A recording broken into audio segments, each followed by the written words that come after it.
Sam, thanks for joining me. Yeah, of course. Really appreciate you taking time, especially after practice. I'm sure you're tired and starving, so we'll have a nice conversation here. But for the listeners, I wanted them to hear how we met, which is a great example of how the baseball community is not that big. So I was coaching a team in Arizona, and you were playing on it. How old were we? Like 13 or 14? Right. 13, 14. 13 or 14 years old. You were playing on it. Fast forward, however many years that is. How old are you now? 21. Okay, so that's like 8 years. Fast forward. Here I am in Alabama.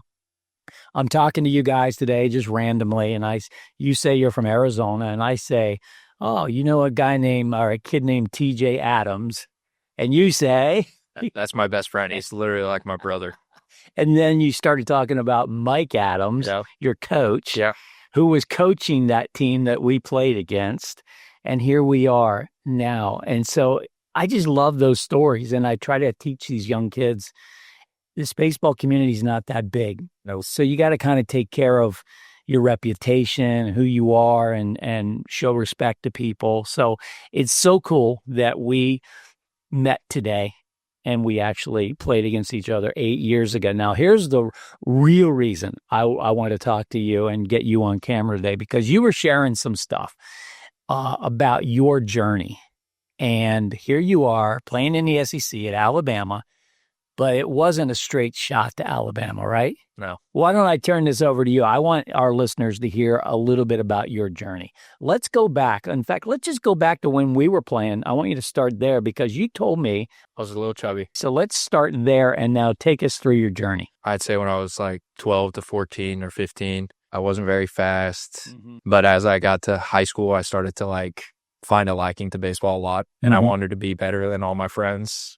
And fortunately, I played on a good team growing up, so they pushed me pretty hard to be better because I always wanted to fit in with those guys. That was Coach Adams, right? Yeah, that team. And TJ, right? A lot of really good players on that team. Okay. So I always wanted to be as good as those guys and then better. But, I mean, as we kept going, a lot of those guys we played with, started committing, super early, when we were, I don't think you can do this now, but, kids, they were committing, their freshman year of high school. And, really didn't understand that. Yeah, I was, failing my math class my freshman year of high school. So I didn't really understand that we could be going to a college at this time. So I started to take it a little bit more serious. And then I get to high school and, like the game a lot. I was a good player my freshman year. I played on JV at 6A in Arizona. I knew I was a good player, but I hadn't really tapped into it. I'm a little bit more fit at this time, my freshman year. Yeah. And I start to like baseball a lot. And then sophomore year, got shut down because of COVID. Mm-hmm. And I remember I was my dad had a home gym, and my dad is always working out. He's a jacked guy. He's a big guy. Mm. And I was like, you know what? I mean, we're going to be off from school and baseball and all this. I might as well just start to work out and stuff. So I started taking the gym very seriously at this time. And I really grinded. I got a group of guys and we would work out every single day together and play video games at night. That was our routine. Mm-hmm. We did everything except for do nothing. We did everything. And then junior year comes around. I had an okay season. I was looking a lot better. I was probably 180 pounds, looking better. And then I get in, I'll say about my senior year is when I started to make a lot of strides. I started to get a lot more fit. And I remember my senior year, I'll say junior year summer, I didn't play too much. I played I didn't do many big PG tournaments, nothing like that. The PBR ones, local. Yeah. But I remember I had gone to a tryout, the PBR showcase things, and I had gone a lot bigger and stronger and faster. I think this was the first one I had went to since COVID hit. So I ran my 60, ran a 6.9, which was really good. Me and my dad were like, oh, whoa. Yeah. I didn't know we had that in me. Right. And a 99 exit velo or something like that. So it kind of gave me hope that all the work I was putting in was working. Right. So I was like, all right, let's just keep it going and trust the process. I was very we had a mental coach in my high school who helped me with a lot. His name's Greg Vitale. Mm-hmm. He still works with those kids to this day. And we still talk to this day, a bunch of stuff I do, which is a different story. But they were very process-based, same with the head coach, Jesus Arzaga. He coached at a community college, all that. So he understands how it is. So, really understand the process, which is what I came to terms with. It's gotten me to where I am now.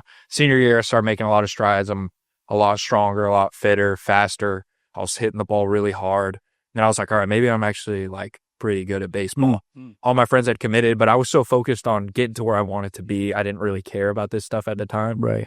And so senior year hits, I have a great year. Like kind of want to go to Division I because a lot of my close buddies did, kids I played with did. And so like I'd have Mike Adams, for example, like he'd reach out to schools for me, try and help me out. And like a lot of them were just like, I think you should go to community college. I don't know if he's ready yet. And I was probably like 6 pounds lighter than I am right now. So like I had a good build, everything, great senior season. So it kind of crushed me a little bit. Yeah. So I was like, all right, I'm going to go to community college. And so I end up going to community college, South Mountain Community College in Arizona. And I get there and our team is absolutely loaded. So I'm kind of going down this whole story. Is this totally fine? Yeah, no, all right. Awesome. So it's exactly what I want to hear. All right. So I get to my freshman year of college and I was like, all right, I'm going to be the man here because that whole stigma about junior college is like it's a bunch of like whatever, like bottom of the barrel kids. Yeah. And I was just like, all right, I'm going to go like play every day and go whatever, keep working. And then I get there and we had a bunch of D1 kickbacks, a bunch of sophomores that were massive. And like, I was like, oh my gosh. Like, I remember there was like a 6'8" kid, like throwing 98. Yeah. I mean, our Friday guy at my junior college is a Friday guy at Kentucky now. Okay. Like, so we had good players. Yeah. One of them just got drafted, like a bunch of them just got drafted, like all this stuff. So it was kind of like a punch in the face and I struggled pretty bad in the fall. So that was like another, like, felt like I was just back at 12U. Yeah. It's like, oh my gosh, when am I going to get over this hump and just continue to be better than everyone else? Yeah. Core Jackson, he was a shortstop. He played at Utah this last year and he got drafted by the Yankees. He kind of took me under his wing pretty hard and he was like guided me through a lot. Like, so he helped me a lot and he taught me a lot my freshman year. I remember him talking to the coach before the game, like our first ever game of the season. He was like, yeah, you got to give Sam a chance. Like, put him in. Had a great weekend and then I ended up playing every single day after that. But yeah, my freshman year had a lot of ups and downs. I get into my sophomore year, I'll go freshman summer. I had a really good freshman summer. Started to get recruited by a bunch of schools.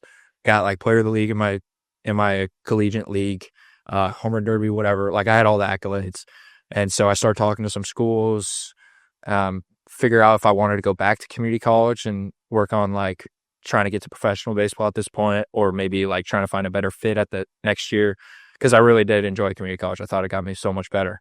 So I got to the point where I was like, all right, I'm going to go back to community college. I'm going to turn down the offers I have right now.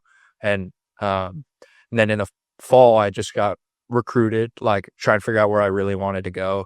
And then I was pretty much at a high in my time. I was talking to I was talking to a bunch of schools and I could pick where I wanted to go, which was a good feeling. Yeah. And I hadn't felt that yet. So it was like, I was at a high. I felt like everything I've been doing was like really you had kind of caught up. Yeah. I caught up. Yeah. Like, this is what I've been striving for. Right. All this hard work is actually working. Right.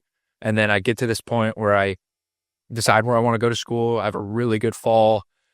And then the last day of the fall, we were doing some challenge thing. I'll say I'd committed to the University of Oklahoma. Okay. In the fall. Okay. And then probably 2 or 3 weeks later, we were messing around outside, whatever. I end up breaking and tearing my shoulder, my right shoulder.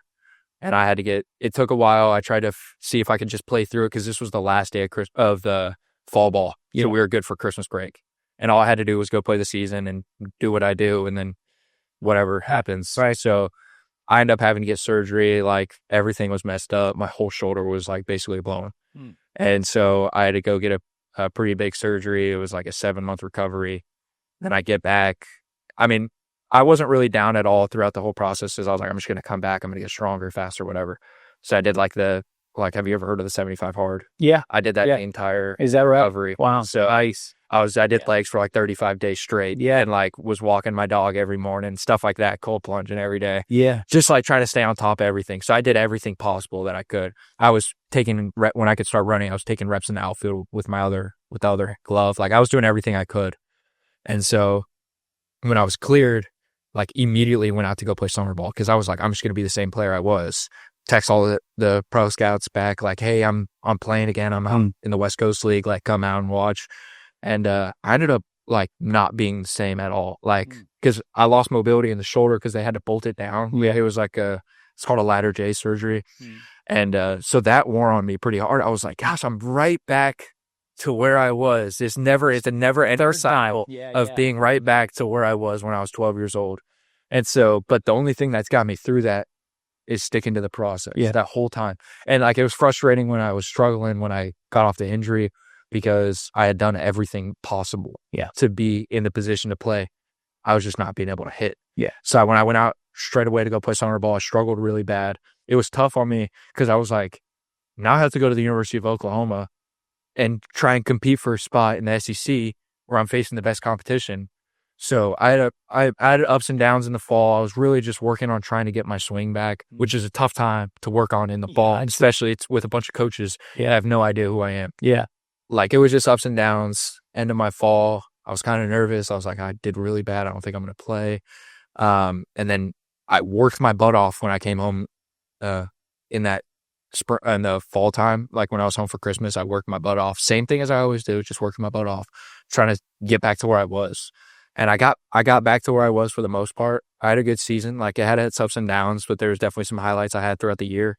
And now I feel like I'm at that. It feels like it's like 3 years or like 2 years where I get to that, like, the spot where I'm back to where I need to be. Right. Like, this is that year. So having a good year at Oklahoma, play every day, and then end up hitting the portal and coming here. So that isn't. I mean, there's long story right there. It's so good though, because I don't really like the stories of the guys that just soar to the top. They're freaks of nature, no injuries, no setbacks, no transfers, just first round picks. I mean, who can relate to that? But there's so many kids, Sam, out there struggling. You said something that really jumped out at you. You weren't even the best kid on your travel team when you were 13, 14 years old, right? Yeah. You were middle of the road. So there's middle of the road kids right now that are wondering, can they ever play at Oklahoma? Can they ever play at Alabama? And you are 100% living proof that you can. I want to just tap into this. I think your whole story is about tenacity, desire, grit, determination. Where does that come from? I'm going to be honest. Like, I think it's just how I was wired. Okay. Growing. It's an honest answer. Yeah. I think there are people that are born with that. Yeah. Like, my dad played professional baseball. My mom works her butt off, like, all the time. Yeah. Like when I was younger, I didn't really understand it at the time. Maybe it's how I was wired, or I like got to a point where I got kind of addicted to it. Yeah. Like, I'm really addicted to just progressing because I've seen so much growth in my life. Right. And I think some people hit that at certain times in their life where they realize that they are in control.